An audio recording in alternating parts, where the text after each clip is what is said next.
Hello and welcome, content narrative fans.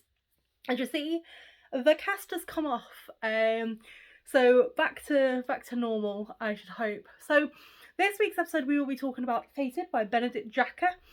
Now, this was a book that was recommended to me by my godmother. We sort of share book recommendations every now and then, and I have previously done one of the recommendations that her husband had recommended me, which is Rivers of London, and that was very, very good. It was a mixture of like magic and policemen, and it was thoroughly enjoyable. So when she said, "Oh, you really need to try out this book series," each book kind of stands alone as it is, but it's kind of got that magical quality to it. And again, it's set in London. Our main guy is predominantly in Covent Garden. But it basically follows your main guy, who is, I can't remember exactly how they say it in the book, but I'm going to say like a precog. Basically, he can kind of see all eventualities of the future. So he can, like in this situation, he can sit here and go, right, okay, if I do this and then this action, then this action, that'll take me there. But if I do this, but then this, and then this, and he can see all of those. And it's about this artifact that's been found. And they're trying to get into it because they believe it holds this magical staff that can kind of help defeat the either side. So you have the light mages and you have the dark mages. And the light mages believe there's some sort of rules and regulations, and the dark mages believe that not that all rules should be broken, but that basically rules are a construct, and that there's certain things you basically can do whatever you want. Like there's no rules at all. So if you decided that you wanted to just torture someone because they ate your bagel, go for it.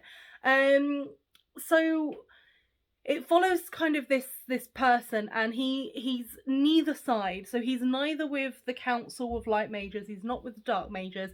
He's kind of straight down the middle, goes, don't want anything to do with either of you.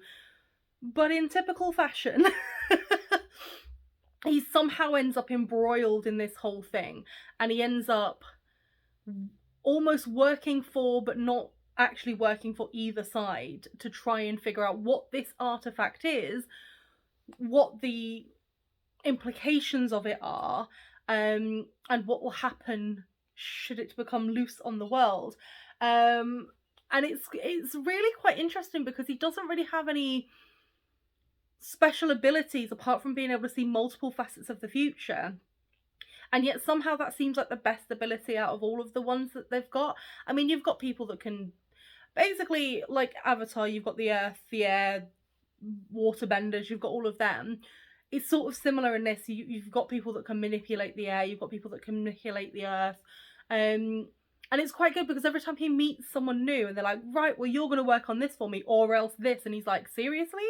Like, I've been hired again? This is like my fourth person that's hired me. And I enjoyed it.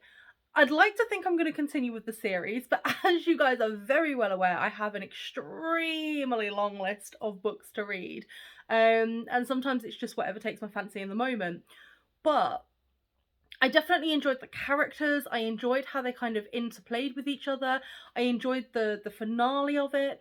And she's absolutely, like, Lynn, who recommended me this book, is absolutely right to say that it does kind of contain itself within that story, because sometimes you read a book series where you have to be able to have read every single book in the series to be able to know what's going on, but sometimes each story is just contained in its own and it's about that character in a different situation, because the events of the book are sort of concluded. You can see how they're going to continue with the characters going forward, but they are concluded as they are.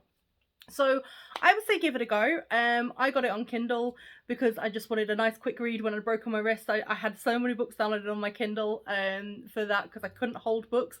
Thank God I can now, because I've been waiting to read one of my folio books for a while. But, you know, give it a go. Let me know what you think below in the comments. If you agree or disagree with anything I said, if you've liked the book, please let me know. If you've liked any previous ones that I've done and you want me to carry on sort of through that vein, please let me know. Thank you so much all for your continued support. Oh, just quickly, sorry. So it gets a 3 out of 5 from me. The reason it gets a 3 out of 5 is because I do like the characters. At some points I'm kind of like, you're an idiot. And sometimes, and there's this bit with a giant spider in it that I'm not I'm not a fan of spiders. I'm not, you know, I'm an arachnophobic, 100%. Sorry. So thank you so much for your continued support. We're almost up to 200 subscribers. We're only sort of like 12 away, so keep sharing with your friends and family. Thank you for continuously watching my videos, and remember to always keep it contento.